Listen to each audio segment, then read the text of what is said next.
Last Saturday, my friends and I decided it was finally time to fulfill our collective teenage dream, start a band. None of us had ever played an instrument, but we figured how hard could it be?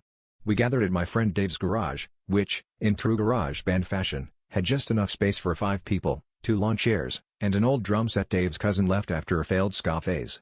The only instrument any of us actually owned was a ukulele with 1 string, but optimism was high and everyone had watched at least one YouTube video about chords. Things started off normal enough. We tried to assign roles, but the only one anyone was interested in was lead singer who doesn't have to sing. After about 10 minutes of arguing over whether air guitar counted as a real part, we decided to improvise. Dave claimed he could play drums because he once tapped along to We Will Rock You on his steering wheel, so he assumed the throne. I picked up the ukulele, and we handed a kazoo to Mark, who promptly broke it by trying to tune it with a wrench. What followed was 3 hours of what I can only describe as a musical hostage situation. My neighbor peeked in and asked if we were testing the tornado siren. The dog across the street howled a few times and then went ominously silent.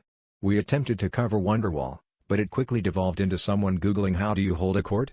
And someone else trying to use their phone as a tambourine. At one point, Dave suggested we play something ambient, which apparently meant everyone sits quietly and pretends to meditate while I tried to remember the difference between a C and a G chord. After all that effort, we sat in a circle, sweaty and defeated, surrounded by broken kazoo pieces and the sound of distant sirens, possibly animal control. We realized the only thing we'd managed to harmonize was our mutual inability to play any instrument. I guess you could say we really nailed our genre, total lack of talent. Our first album drops next fall, unplugged, unskilled, and unbearable.